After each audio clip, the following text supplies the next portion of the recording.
ಇನ್ನಿದು ಬೆಂಗಳೂರು ಮಹಿಳೆಯ ಸ್ಫೂರ್ತಿದಾಯಕ ಕಥೆ ಇಲ್ಲಿದೆ. ಕ್ರಿಕೆಟಿಗ ವಿವಿಎಸ್ ಲಕ್ಷ್ಮಣ್ ಟ್ವೀಟ್ ಮಾಡಿ ಪ್ರಶಂಸೆ ಮಾಡಿದ್ದಾರೆ. ಆ ಸಾಧಕಿಗೆ ಭರತನಾಟ್ಯ ಕಲಾವಿದೆ ಉದ್ಯಮಿಯಾದಂತಹ ಸ್ಟೋರಿ ಬಹಳ ಇಂಟ್ರೆಸ್ಟಿಂಗ್ ಆಗಿದೆ. ಕ್ರಿಕೆಟಿಗ ವಿವಿಎಸ್ ಲಕ್ಷ್ಮಣ್ ಪ್ರಶಂಸೆ ಮಾಡಿದ್ದಾರೆ ಆ ಉದ್ಯಮಿಯನ್ನ. ಆಕೆ ಭರತನಾಟ್ಯ ಕಲಾವಿದೆ. ಅಪಘಾತದಲ್ಲಿ ಕಾಲು ಕಳೆದುಕೊಂಡಿದ್ರು ಬೆಂಗಳೂರಿನ ವೀಣಾ. 17ನೇ ವಯಸ್ಸಲ್ಲಿ ಬಿಎಂಟಿಸಿ ಬಸ್ ಹರಿದು ವೀಣಾಗೆ ಗಾಯ ಆಗುತ್ತೆ. ಗಾಯವಾದ ಬಳಿಕ ಭರತನಾಟ್ಯವನ್ನ ಮುಂದುವರಿಸೋದಕ್ಕೆ ಸಾಧ್ಯ ಆಗಲ್ಲ ವೀಣಾ ಅವರಿಗೆ. ನಂತರ ಎಂಎನ್ಸಿ ಕಂಪನಿಯಲ್ಲಿ ಸ್ವಲ್ಪ ದಿನ ಕೆಲಸ ಮಾಡ್ತಾರೆ ವೀಣಾ. ಈಗ ಎಲ್ಲ ಬಿಟ್ಟು ದೋಸಾ ಕ್ಯಾಂಟೀನ್ ಶುರು ಮಾಡಿದ್ದಾರೆ.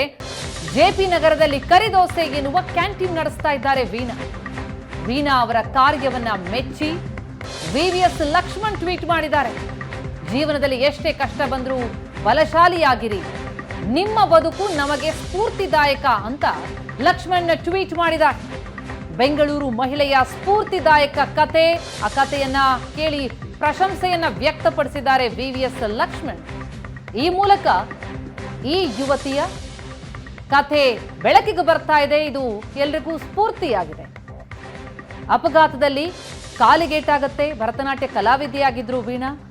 ನಂತರ ನೃತ್ಯ ಮಾಡೋದಕ್ಕೆ ಸಾಧ್ಯ ಆಗಲ್ಲ. ಎಂಎನ್ಸಿ ಕಂಪನಿ ಸ್ವಲ್ಪ ದಿನ ಕೆಲಸ ಮಾಡ್ತಾರೆ. ಆ ಬಳಿಕ ತಮ್ಮದೇ ಉದ್ಯಮವನ್ನ ಆರಂಭಿಸ್ತಾರೆ. ಸ್ಕ್ರೀನ್ ಮೇಲೆ ಗಮನಿಸ್ತಾ ಇದ್ದೀವಿ ಅವರಿಗೆ ಕಾಲಿಗಾದಂತಹ ಪೆಟ್ಟನ್ನ. ಹಾಗಾಗಿ ಅವರಿಗೆ ನೃತ್ಯ ಮಾಡೋದಕ್ಕೆ ಸಾಧ್ಯ ಆಗಲ್ಲ. ಆದರೆ ಈಗ ಉದ್ಯಮಿಯಾಗಿ ಯಶಸ್ವಿ ಜೀವನ ನಡೆಸ್ತಾ ಇದ್ದಾರೆ. ಅದನ್ನು ಪ್ರಶಂಸಿಸಿದ್ದಾರೆ ವಿವಿಎಸ್. ಮಳೆ ಬಂದಾಗ ಹಕ್ಕಿಗಳು ಹಾರೋದನ್ನು ನಿಲ್ಲಿಸ್ತವೆ, ಆದರೆ ಹದ್ದುಗಳು ಮೋಡದ ಮೇಲೆ ಹಾರುತ್ತವೆ. ಹಾಗೆ ಬದುಕಿನಲ್ಲೂ ಕೂಡ ನಾವು ಸಾಧನೆ ಮಾಡೋದಕ್ಕೆ ಹೊರಟಾಗ ದಾರಿಯಲ್ಲಿ ಏನಾದರೂ ಅಡ್ಡಿ ಆತಂಕಗಳು ಉಂಟಾದರೆ ಆ ಹಾದಿಯನ್ನೇ ಬಿಟ್ಟು ಬಿಡ್ತೀವಿ. ಆದರೆ ಕೆಲವೊಂದಿಷ್ಟು ಜನ ಅದೇ ಹಾದಿಯಲ್ಲಿ ಮುಂದುವರೆದು ಛಲದಿಂದ ತಾವು ಹೋಗಬೇಕಾದಂಥ ಹಾದಿಯಲ್ಲಿ ಸಾಗ್ತಾರೆ. ಅಂಥವರು ಸಾಧಕರಾಗ್ತಾರೆ. ನಾವಿವತ್ತು ಇರುವಂಥದ್ದು ಅಂಥದ್ದೇ ಒಬ್ಬರು ಸಾಧಕರ ಜೊತೆಗೆ ಭಾರತ ಕಂಡಂತಹ ಶ್ರೇಷ್ಠವಾದಂಥ ಟೆಸ್ಟ್ ಕ್ರಿಕೆಟಿಗ ವಿವಿಎಸ್ ಲಕ್ಷ್ಮಣ್ ಅವರು ಇವರ ಕುರಿತಾಗಿ, ಇವರ ಸಾಧನೆಯ ಕುರಿತಾಗಿ ಸ್ಫೂರ್ತಿಯ ಕಥೆಯನ್ನು ಟ್ವೀಟ್ ಮಾಡಿ ಹಂಚಿಕೊಂಡಿದ್ದಾರೆ. ಅವರು ನಮ್ಮ ಜೊತೆಗಿರುವವರು. ಸದ್ಯಕ್ಕೆ ನಮ್ಮ ಜೊತೆಗಿದ್ದಾರೆ ವೀಣಾ ಅಂಬರೀಷ್ ಅವರು. ಅವರ ಬದುಕಿನ ಸ್ಫೂರ್ತಿದಾಯಕ ಕಥೆಯನ್ನು ಅವರ ಜೊತೆಗೆ ಕೇಳೋಣ. ಮೊದಲನೇದಾಗಿ ಲಕ್ಷ್ಮಣ್ ಅವರು ಮಾಡಿರುವಂಥ ನಿಮ್ಮ ಬದುಕಿನ ಸ್ಫೂರ್ತಿಯ ಕಥೆಯ ಟ್ವೀಟನ್ನು ಓದಿದ್ರ, ನಿಮ್ಮ ಕಥೆಯನ್ನು ನೀವು ಓದ್ಕೊಂಡ್ರೆ ಏನು ಅನ್ನಿಸ್ತು?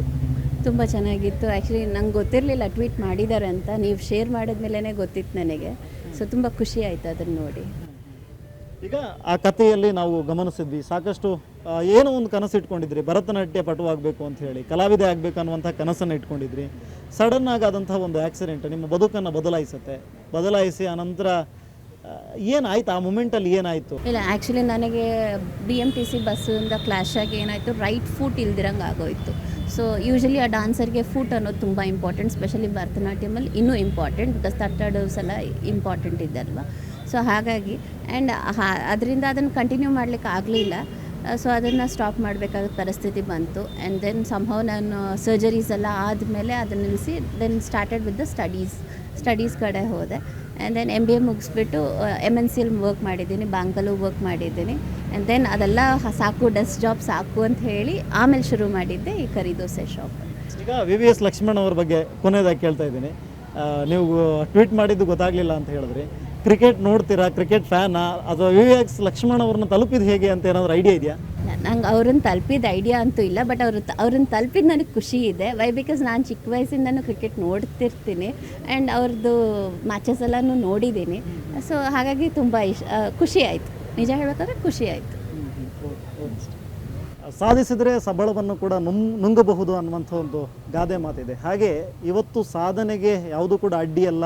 ನಮಗಾದಂಥ ಒಂದು ಸಣ್ಣ ಆಕ್ಸಿಡೆಂಟ್ ಅನ್ನುವಂಥ ಒಂದು ಸಣ್ಣ ಒಂದು ತೊಂದರೆ ಅದು ಅವರ ಬದುಕನ್ನೇ ಬದಲಾಯಿಸಿ ಇವತ್ತು ವೀಣಾ ಅಂಬರೀಷ್ ಅವರನ್ನು ದೊಡ್ಡ ಮಟ್ಟದಲ್ಲಿ ಒಂದು ಸಕ್ಸಸ್ಸನ್ನು ತಂದುಕೊಟ್ಟಿದೆ ಅವರಿಗೆ. ಇದು ಅವರ ಸಾಧನೆಯ ಕತೆ ಹೇಳ್ತಾ, ನೀವು ಕೂಡ ಇಂತಹ ಸಾಧಕರಾಗಿ ಅವರ ಸ್ಫೂರ್ತಿಯ ಕತೆಗಳೊಂದಿಗೆ ನೀವು ಕೂಡ ಇನ್ಸ್ಪೈರ್ ಆಗಿ ಅಂತ ಹೇಳ್ತಾ, ಕ್ಯಾಮ್ರಾ ಪರ್ಸನ್ ಪ್ರಸಾದ್ ಜೊತೆ ಸ್ವಸ್ತಿಕ ನಡೆಯೇಷನ್ ಸುವರ್ಣ ನ್ಯೂಸ್ ಬೆಂಗಳೂರು.